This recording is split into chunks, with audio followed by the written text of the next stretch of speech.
Tilde. Apparently these days, incels get the bullet too. At least that's the impression that one would get reading all of the mainstream media articles attacking them relentlessly that have come out over the past few weeks since a specific van attack in Toronto, Canada. Indeed, those articles have now apparently become the myriad of citations on the incel page of Wikipedia. So because a bunch of people have asserted a load of stuff on the internet, that apparently now makes this fact, which is why apparently self-identified incels are mostly white, male, and heterosexual, and discussions on incel forums are often characterized by resentment, misanthropy, self-pity, self-loathing, misogyny, racism, a sense of entitlement to sex, and an endorsement of violence against sexually active people. And then there's the mandatory link to the Southern Poverty Law Center, as if they're an organisation that you should take seriously for some reason, as opposed to them being what they are, which is just a bunch of randomers on the internet writing stuff on a website. Basically a bunch of glorified bloggers. But apparently some people out there work under the delusion that they are some sort of authority on some things for some reasons. So with all of this hilariously bad misinformation and what can only really be described as hit pieces floating around the place on the topic of incels, I thought it might be interesting to have a look at what incels actually are, and from there to go on and look at some of the effects that such a lifestyle would have on someone, and then some of the amusing double standards that we see when men and women are in the same position. So the first question is, what is an incel? Well, it is just someone who is involuntarily celibate. That is someone who desires a romantic relationship and yet is not in one. Pretty much every person will be an involuntary celibate at some point in their lives. Most people will find themselves at some point having a day, a week, a month, a year, however long, where they want to have a romantic relationship and yet are not in one. This is actually a completely normal part of life. However, a lot of the people that you find frequenting incel forums and whatnot online, these are people for whom this process has gone on for a very extended period of time, often a number of years, in some cases decades, perhaps even the entirety of their lives. And this is why I can't understand the vitriol aimed at these people. These articles and Twitter folk and whatnot basically just declaring, well, it's all your fault. Everything that is wrong with you. You are just such a fundamentally unlikable, untouchable human. And all you need to do to fix this is to wash the Cheeto dust out of your beard, have a shower, get some decent clothes, hit the gym, and learn you some confidence. And then all of your problems will be solved.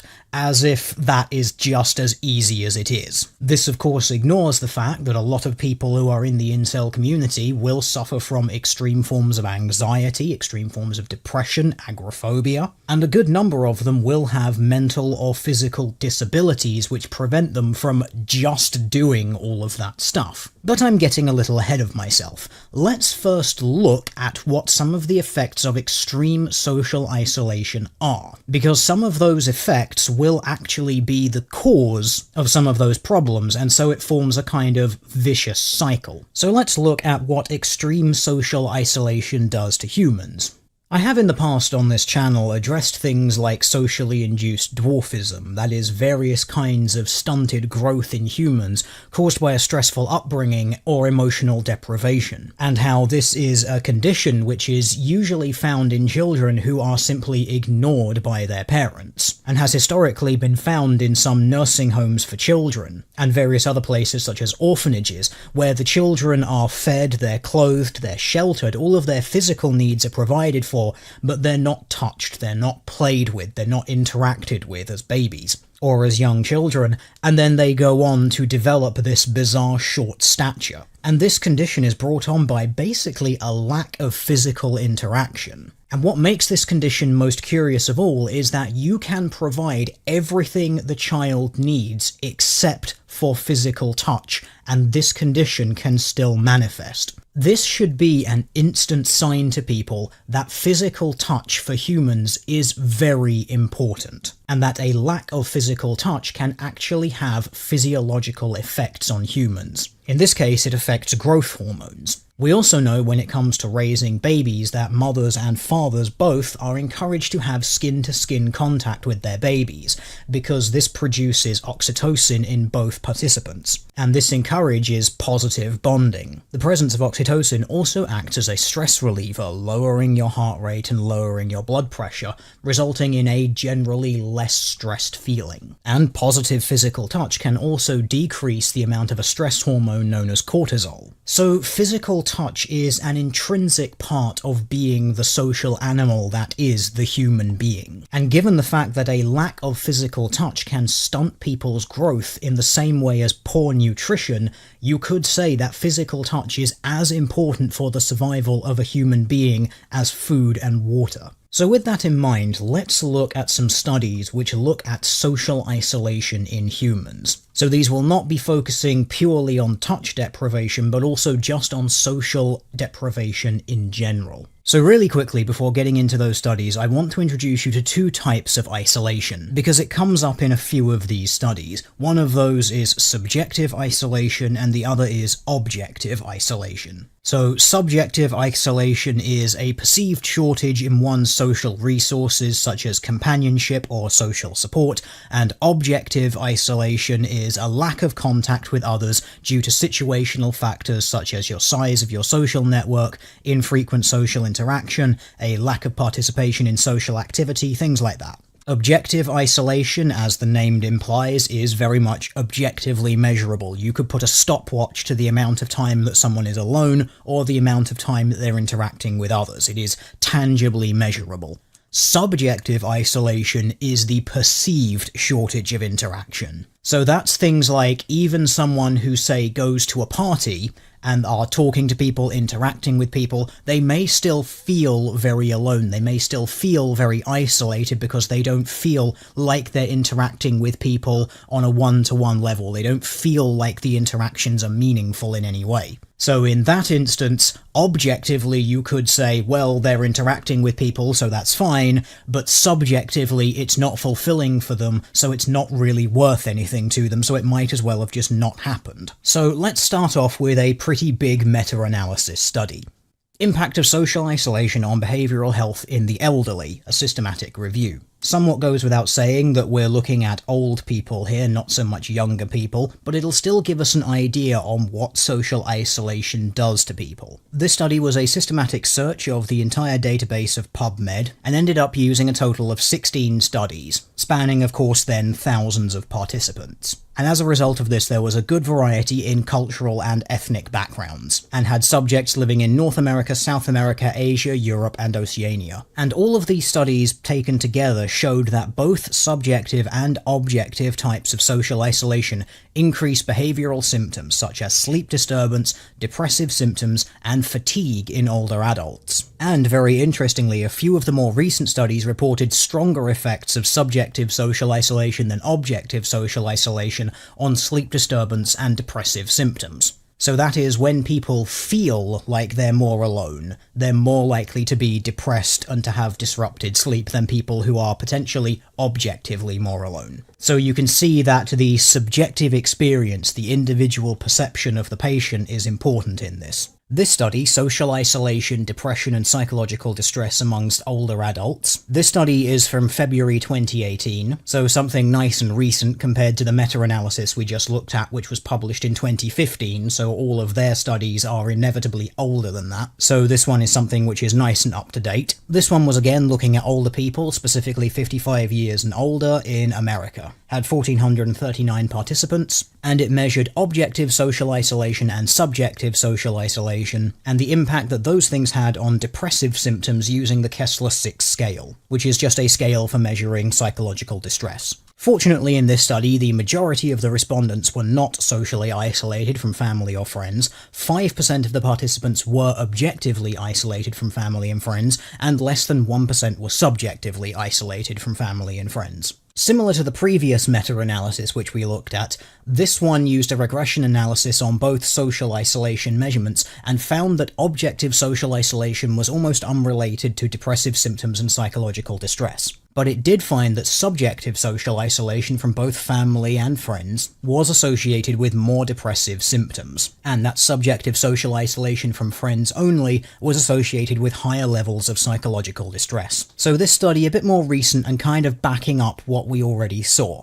Objective isolation, not so much of a problem, possibly because those people are just natural introverts. Subjective isolation, however, much worse. Perhaps because those people may not be natural introverts, they may be more on the extroverted side, and they're not getting the social interaction that they want. And as a result, they're suffering from depression and other psychological problems. Final study looking at loneliness in the elderly is from China, loneliness and mortality among older adults in China. This one was done in about 14,000 participants over the age of 65. And this one was basically looking at the link between social isolation and the likelihood of dying. And this was done across a multiple year period from 2002, 2005 and 2008. And the results should perhaps surprise absolutely no one here.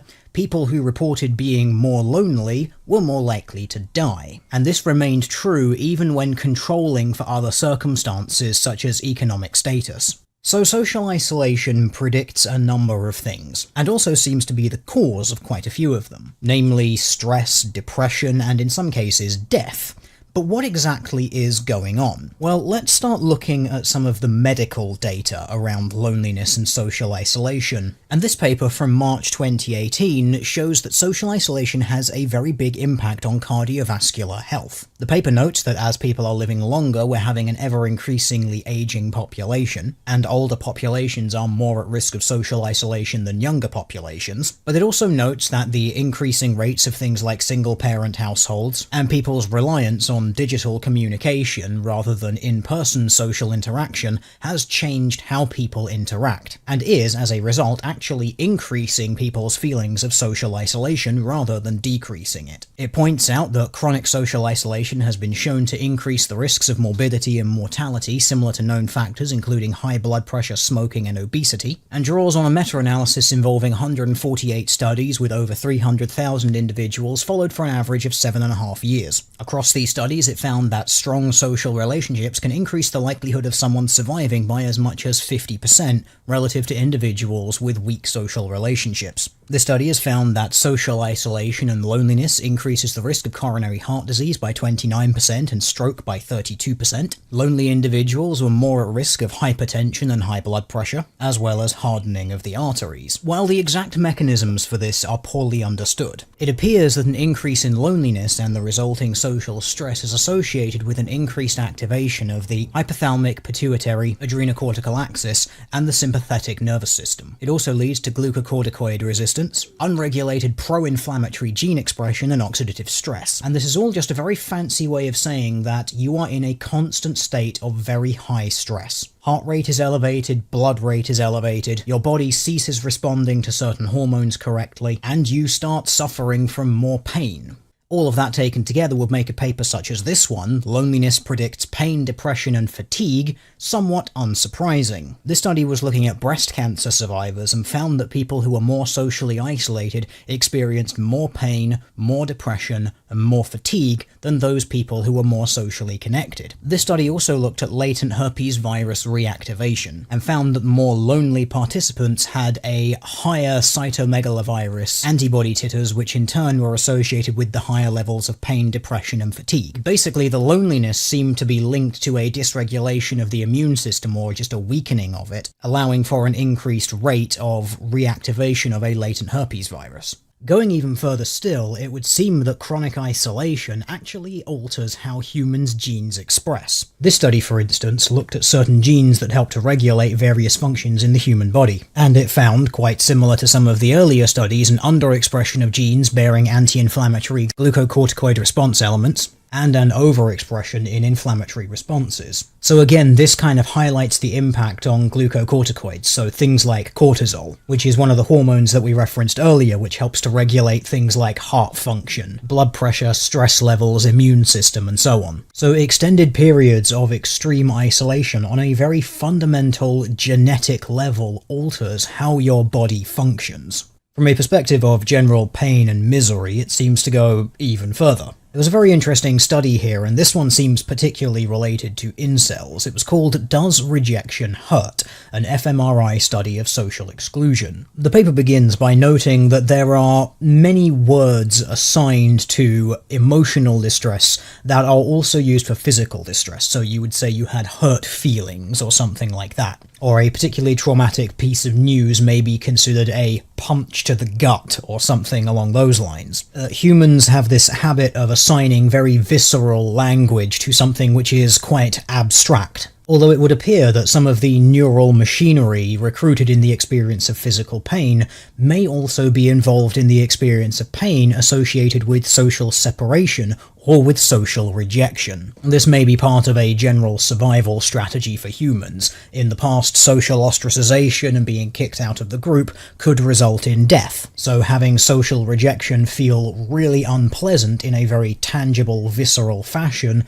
would encourage people to be social and stay with the group. This study was done using a virtual ball game. And when put through various forms of exclusion, such as, oh, this controller isn't working, you're just going to have to sit and watch, or the computer program that they're playing against, which they thought were other people, simply not passing the ball to them during this game, after this they were put into an fMRI scan. And the results are simply fascinating. There was an increased activity in the anterior cingulate cortex. This is a part of the area of the brain responsible for processing physical pain, which makes long-term isolation seem all the more horrifying. Not only will it potentially cause you a load of health problems, not only will it potentially kill you, not only can it stunt your growth mentally and physically, but it can also cause you something akin to physical pain. So with all of this out of the way, being someone who greatly desires some sort of social contact but can't have it, well, it's a terrible situation to be in.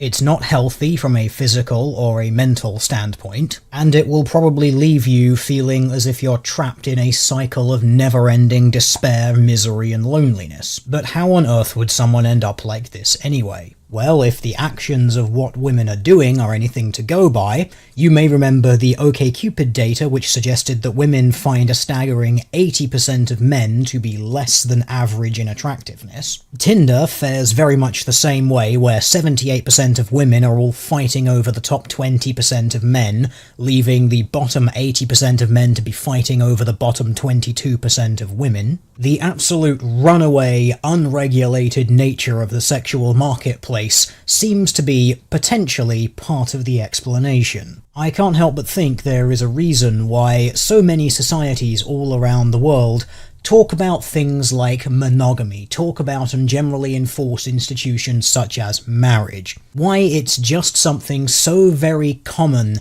that societies come up with structures that encourage people to pair off one-to-one, to encourage people to actually get together and have a family in two-parent households which have been objectively shown to be the best environment in which to raise children. And yet, in the modern era where we don't arrange marriages or even attempt to encourage such a thing, lest you be considered some sort of patriarchal oppressive shitlord trying to oppress T-womens, and so we leave people to do whatever the hell they want to do, which results in about 80% of men being deemed completely untouchable. Again, Tinder data bears this out, where out of 300 girls, 240 of them had had sex through Tinder, and out of 300 men, less than 50 did.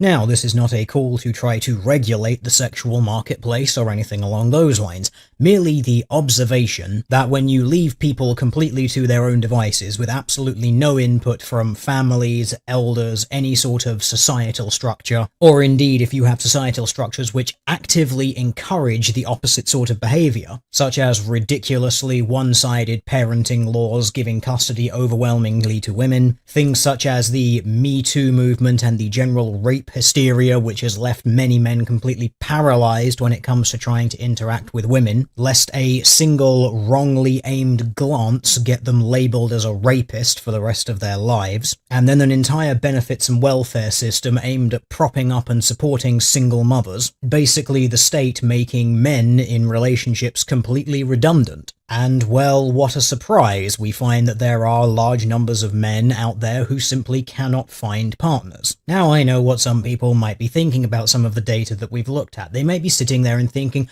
oh, but Teal, that's online dating, that doesn't mean anything, that's not the real world. Well, sorry friendos, but according to a 2015 relationship study in Australia, 22% of those surveyed met their current partners online. That was second only to meeting people through a mutual friend, which was 24% of relationships. What people are doing online is actually very representative of what is happening in the real world. And if certain projections are to be believed, such as this from eHarmony, over 50% of couples will be meeting online by 2031. So what has the knock-on effect of all of this been to the women who are still in the dating game while a disproportionate number of men are now out of the dating game? Well, what a surprise that over the past few years we have seen increasing numbers of articles along the lines of these ones. Women in their 30s and 40s basically screaming to the high heavens, where have all the good men gone? Because they spent their teenage years and their 20s and possibly a good chunk of their 30s relentlessly only chasing the best of the best men, turning down any and all men that they just didn't think were good enough for them. And now that their youth and fertility is spent and no one really wants them anymore, they expect men to man up and pick up all of their mistakes, rather than doing what their ancestors would have done and simply looking for Mr. Good Enough, Mr. is stable, has a job, is reliable, and I can live with him. Instead, they've been told that they can have it all. The big, massive, high-flying career, the husband who's a male model and a millionaire, and all while effortlessly juggling multiple children. Well, sorry to break the illusion, but that doesn't happen. And articles such as these are the proof that women are not happy with the situation that they have put themselves in. But of course, this is all the fault of men. They just need to man up and go and get those university degrees so that they can be good enough for those women. And even though they've been relentlessly turned down for a decade or longer of their life, they still need to be here right now just to fulfill that demand. And how very dare they simply look at the situation and say, you know what, I give up. I'm just going to have a shitty job that I can tolerate, which pays enough for me to eat, have somewhere to live, and other than that I'm just going to sit around watching movies, playing video games, and going out for a drink every so often. It is the environment that we are in, and the way people are behaving, that has caused this problem. So what happens when women start complaining that they can't find a partner? Well, the very feminist World Health Organization will declare that you have a disability. But what a surprise, this standard will only apply to women, because it's based around failure to achieve pregnancy after 12 months or more of regular unprotected sex. Yes, the right to reproduce, which apparently includes the right to have someone to have sex with, is something that women have, but not men. When women are incels, that's a crime against humanity, and we need to do something in order to fix it. When men are incels, well, let's just see what Twitter has to say. Well, actually, I only say incel because dangerously entitled clinically unfuckable misogynist takes too long to say. I am already tired of hearing the word incel. You are not involuntarily celibate, you are unfuckable in your current form. It's your job to make the changes necessary to get someone to want to fuck you, not their job to fuck your creep ass simply because you want it. Okay, can we please stop using incel and use the scientific term? Pathetic fucking losers who live in their parents' basement and masturbate to misplaced and unjustified rage for manufacturing some world where they're a victim and not a piece of trash. Well, I wonder if any of these people would be so eager to spout these opinions in the direction of the 30 or 40-year-old women saying that they can't find a suitable man. I've also got to wonder how some of these people might react if you put their comments next to some people who are almost certainly incels. Because as mentioned earlier, there's going to be quite a lot of people out there who are involuntarily celibate,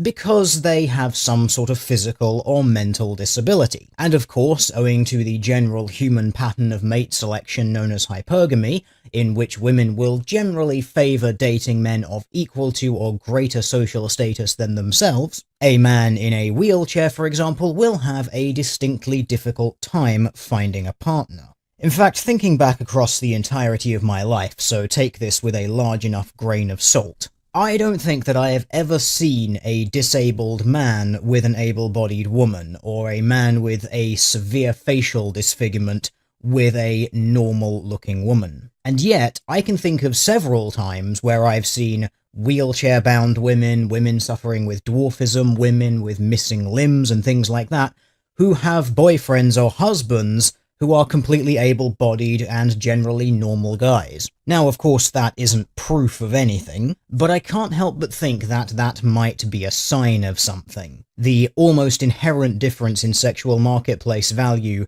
between having eggs or not.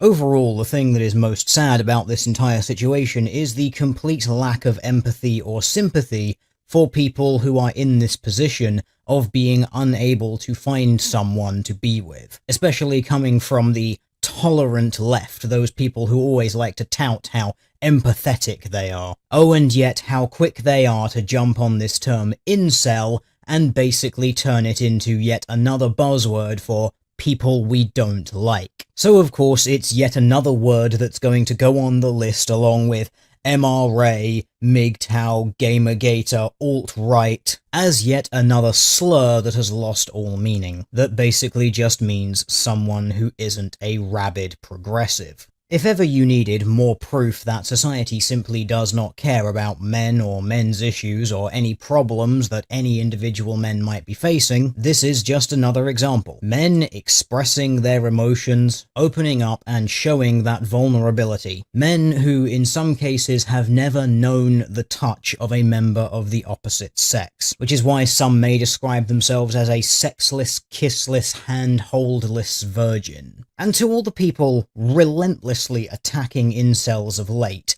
I would ask them, try to imagine that. After all we've looked at regarding the physiological effects of isolation, the psychological effects of isolation, try to put yourselves in that position. Try to put yourself in the position of having never even been touched. Despite your best efforts, possibly having been rejected hundreds if not thousands of times in your life. And this is something which I think a lot of people simply cannot relate to. And I find that it's something that especially women have a really hard time trying to understand, given how much society falls over itself to hand women anything that they want or need on a silver platter. And that, as we've seen from Tinder and OkCupid data, women have a remarkably easier time than men when it comes to the sexual marketplace. When you have so much inherent value that you are the one being approached and propositioned, it becomes even more difficult to imagine a scenario where you could propose to hundreds of people and always be told no.